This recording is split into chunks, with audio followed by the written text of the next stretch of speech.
Welcome to CoreLogic's housing market update for June 2022. Housing markets lost more steam in May as a combination of higher interest rates, rising inventory levels, and lower sentiment dampened conditions. CoreLogic's Home Value Index showed Sydney and Melbourne dwelling values continued to record the most significant month-on-month falls, while Canberra recorded its first monthly decline since July of 2019. Although housing values continue to rise across the remaining capital cities, the growth rate wasn't enough to offset the depreciation in Sydney, Melbourne and Canberra, which pushed the combined capitals index 0.3% lower over the month. Elsewhere, growth trends remained positive in May, albeit with less momentum in most markets. Perth and Adelaide were the exceptions where the quarterly growth trend lifted in May, although both regions remained below the peak quarterly rate of growth. While the higher cash rate and lift in variable mortgage rates in May played a role in the weaker housing values, it's important to remember that conditions have been weakening over the past year, at least at a macro level.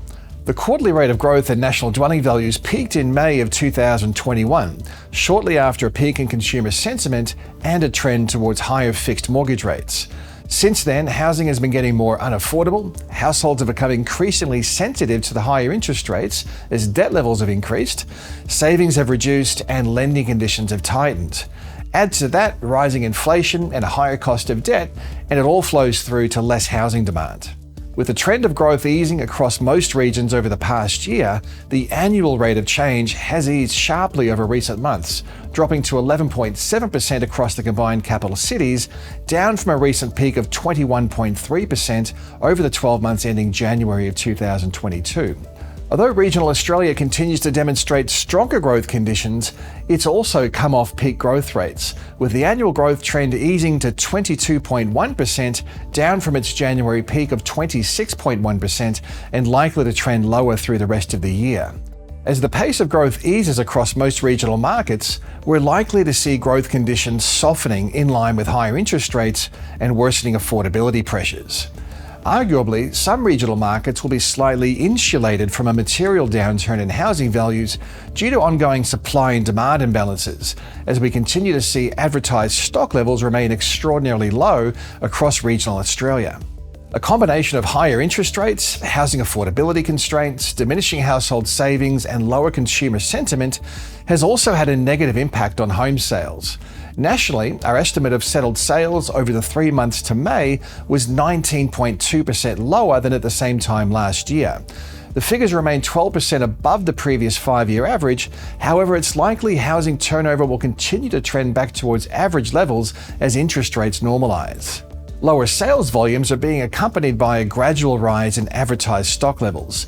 Nationally, advertised inventory is 10% below levels from a year ago, but buyers in softer markets like Sydney and Melbourne have more choice and less urgency, and better leverage as advertised stock levels rise to above average levels. While housing value growth has slowed, rents continue to rise swiftly.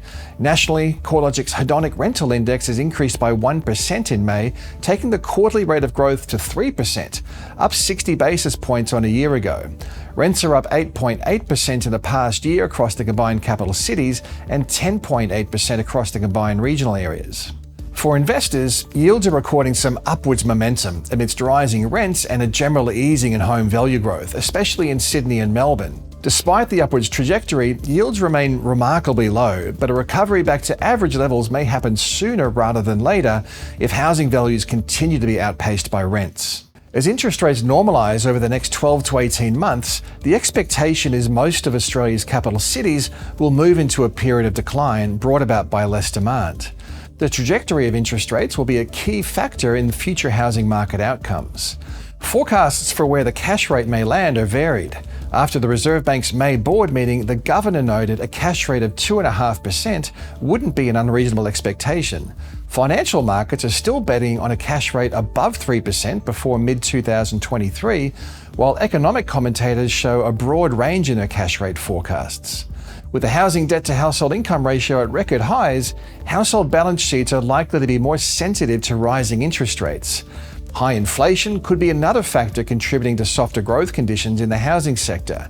A prolonged period of high inflation is likely to lead to lower rates of household saving and may potentially weaken prospective borrowers' ability to meet serviceability assessments from lenders.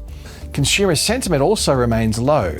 Historically, there's been a strong correlation between consumer attitudes and housing market activity.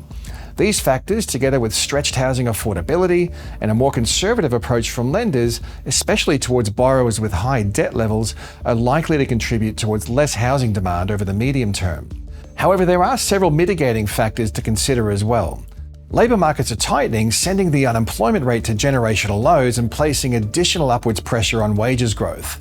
As income growth outpaces housing values, the home deposit hurdle will gradually lessen, reducing one of the key barriers to entry for home buyers. Strong labour market conditions together with a growing economy will help to contain mortgage arrears and mitigate some of the risk of a surge in forced sales, placing additional downwards pressure on housing values. Mortgage stress should also be minimised to some extent by mortgage serviceability assessments at the time of the loan origination. All borrowers have been assessed under a mortgage rate scenario at least 2.5 percentage points higher than the origination rate. And since October last year, borrowers were being assessed with a buffer of at least 3 percentage points. Under these serviceability scenarios, it's reasonable to expect borrowers should be able to accommodate higher mortgage repayment costs, although such a rapid rate of inflation could create some challenges for borrowers with thinly stretched budgets. With the RBA set to steadily raise the cash rate through to the end of the year and into 2023, we're likely to see falls in housing values becoming more widespread as mortgage rates trend higher. As these trends evolve, we'll be keenly reporting on all the twists and turns in the market at the research pages of corelogic.com.au.